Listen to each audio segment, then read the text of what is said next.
स्वागत है मेरी फेरी टेल एडवेंचर में। एक समय की बात है। एक रहस्यमय राज्य था, थालोरियल। यह एक ऐसा साम्राज्य था जो जमीन पर भी राज करता था और समुद्र की गहराइयों में भी।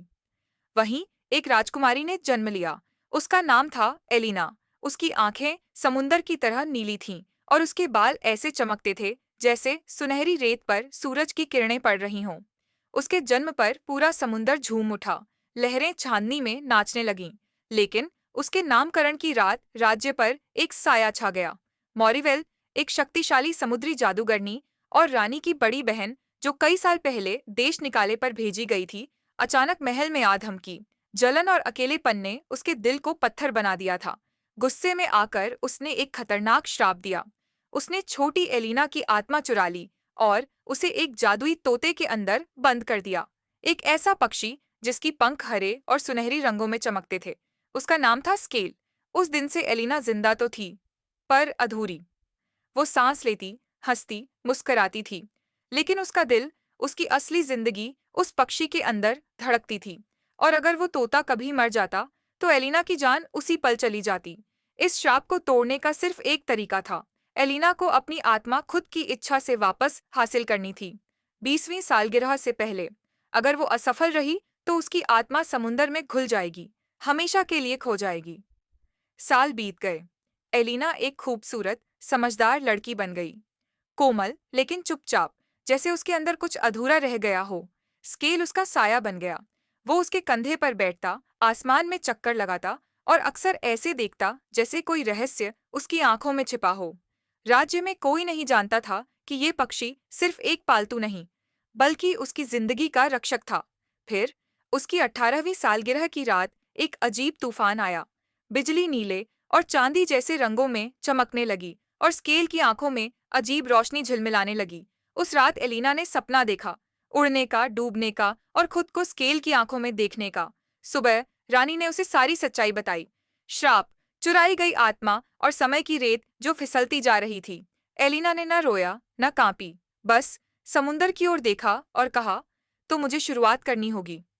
वो और स्केल निकल पड़े एक सफर पर, उन रहस्यमय दुनिया की ओर जो आम आंखों को नहीं दिखती, उन 3 कीज ऑफ विल, इच्छा की चाबियां को ढूंढने, जो उसकी आत्मा की कैद तोड़ सकती थीं। हर चाबी एक जादुई और खतरनाक जगह पर छुपी थी। डूबे हुए तारों का द्वीप, टाइम वेल्स की खाई, भूली हुई रानियों का जंगल। इस सफर में उन्हें कई अद्भुत प्राणी मिले। उन्होंने नोक्तर नाम के एक भूतिया नाविक के साथ यात्रा की, जिसकी नाव हड्डियों और यादों से बनी थी। उसने उन्हें ग्रेव रीफ पार कराया, बदले में एलिना की एक कीमती याद, उसकी पहली हंसी ले ली। उन्होंने टाइम वेल्स के साथ गहराई में गोता लगाया, जहां समय की धाराएं गीतों से मुड़ती थीं। वहां उनकी मुलाकात हुई मीरा और मिक्स नाम की 2 सेल्कियों से, जो पानी और छाया का रूप बदल सकती थीं। उन्होंने एलिना की इच्छा की परीक्षा ली, लेकिन स्केल की मदद से एलिना ने भ्रम को तोड़ दिया। भूले हुए रानियों के जंगल में उन्होंने सामना किया अलीरा का शीशा, अलिरस मिरर से, एक जीवित आईना जो दिखाता था अगर एलिना असफल होती तो उसका क्या अंजाम होता। एक खोई हुई मौन परछाई समुंदर की गहराइयों में। आखिर में जंगल के बीचों बीच था कोरल सिंहासन, जहां पुरानी रानियों की मूर्तियां खड़ी थीं। वो रानियां जो कभी ऐसे ही श्राप झेल चुकी थीं और हार गई थीं। वहीं फिर से प्रकट हुई मॉरिवेल, समुद्री रेशमी चादरों में लिपटी, पहले से कहीं ज्यादा सुंदर और भयानक। तुम अपने दर्द को खत्म कर सकती हो, उसने कहा। मेरी तरह बन जाओ, एक समुद्री रानी, बिना दुख, बिना डर। न कभी मरोगी, न कभी रोगी, न कभी महसूस करोगी। लेकिन एलिना ने सिर ऊंचा किया और जवाब दिया, मैं जीना चुनती हूँ, चाहे टूट जाऊं, चाहे गिर जाऊं। उसने अपना हाथ स्केल के सीने पर रखा और फुसफुसाई, मुझे लौटाओ। तोता तेज रोशनी में चमकने लगा। उसके पंखों से तारों जैसी रोशनी फूटी। पूरी दुनिया एक पल के लिए शांत हो गई। एलिना बेहोश होकर गिर पड़ी। समुंदर ने अपनी सांस रोक ली। फिर उसकी आंखें खुलीं, पहले से कहीं ज्यादा चमकदार, गहरी और जिंदा। उसकी आत्मा लौट आई थी। वो आसमान भेल की पीठ पर सवार होकर थालोरियल लौटी। उसकी चमक पूरे समुंदर को जगमगाने लगी।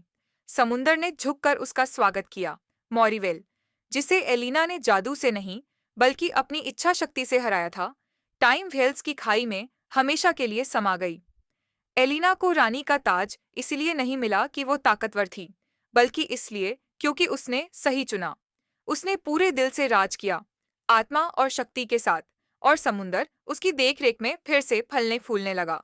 और स्केल, अब वो दिखाई नहीं देता, लेकिन साफ रातों में समुंदर के ऊपर एक पक्षी जैसी नक्षत्र दिखाई देती है। लोग उसे द गार्डियन कहते हैं, रक्षक। एक विशाल हरा तोता, जिसका नाम था जेफिर, चमचमाते समंदर के ऊपर ऊंचाई में उड़ रहा था। उसकी पीठ पर सवार थीं दो राजकुमारियां, लायरा, बड़ी बहन, जिसके चांदी जैसे बाल चांदनी की तरह चमकते थे, और एलिया, छोटी बहन, जिसकी आंखें नई सुबह जैसी उजली थीं। दोनों राजकुमारियां जेफिर के पंखों को थामे हुई थीं। हवा उनके चेहरे से टकरा रही थी, और दिल रोमांच और थोड़े डर से धड़क रहे थे। नीचे समंदर का रंग गहरी बैंगनी हो गया था, क्योंकि सूरज ढल रहा था। तभी आसमान से नीली रोशनी की एक विशाल लहर गिरी और जयफिर को चारों ओर से घेर लिया। रोशनी गर्म थी और उसमें एक मधुर गूंज थी। जयफिर के पंख जगमगाने लगे और फिर उसने बोला, न कि तोते की तरह चिल्लाकर, बल्कि एक गहरी प्राचीन आवाज में, हम अकेले नहीं हैं। उसने गंभीरता से कहा, ओरियन की चाबियां जाग चुकी हैं। उसी पल बादलों के बीच से एक जहाज उभरा, पूरा का पूरा कांच और सितारों से बना हुआ। उसे उड़ा रहा था एक लड़का, जिसके जंगली लाल बाल थे और आंखों पर गॉगल्स बंधे थे। राजकुमारियों, वह चिल्लाया, मैं कैल हूँ, नॉर्दर्न स्टार्स का स्काई रनर। मुझे तुम्हें ढूंढने के लिए भेजा गया है। कैल ने बताया कि वीलविन नाम का राज्य अंधेरे में डूब रहा था। एक शैडो क्वीन, छाया रानी, ने उसे अपने कब्जे में ले लिया था, और वह 3 जादुई चाबियों की तलाश में थी, एक सूरज की, एक बर्फ की, और एक धरती की। जेफिर, जो कभी स्काई टेम्पल का संरक्षक था, के पंखों के अंदर उनमें से एक चाबी छिपी हुई थी, और उसे इसका पता तक नहीं था। उनकी यात्रा शुरू हुई और उन्हें ले गई क्रिस्टल क्लिफ्स तक, जहां एक प्राचीन पत्थर का शेर, ब्रिम, पहरा दे रहा था। वही अंतिम चाबी की रखवाली कर रहा था। सिर्फ वही पास हो सकता है जिसका दिल सत्ता की लालसा से मुक्त हो, उसने चेतावनी दी। एलिया, जिसका दिल एकदम निर्मल था, आगे बढ़ी, और चाबी हवा में उठकर उसकी हथेली में आ गई। वो हरी चमक रही थी, जैसे उनके घर के जंगल। उसी वक्त आसमान फट गया और उसमें से छाया रानी का गहरा डरावना किला नजर आया।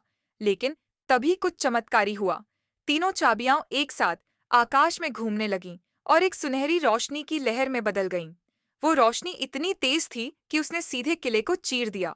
अंधेरा टूट गया। खंडहरों में से एक लड़की बाहर आई, उम्र में एलिया जितनी ही। वो प्रिंसेस अलीना दिया। लायरा ने उसका हाथ थामा और कहा, अब तुम अकेली नहीं हो। और इस तरह 5 नए साथी, लायरा, एलिया, कैल, जेफिर और यहाँ तक कि पूर्व रानी, एक साथ सूरज की ओर उड़ चले। उन्हें न खून के रिश्तों ने जोड़ा, न किसी ताज ने, बल्कि उनके चुनाव ने और एक ऐसी दुनिया के वादे ने जो रोशनी से भरी हो। माँ पापा से प्यार करने वाले बच्चे चैनल को ज़रूर सब्सक्राइब करें। धन्यवाद।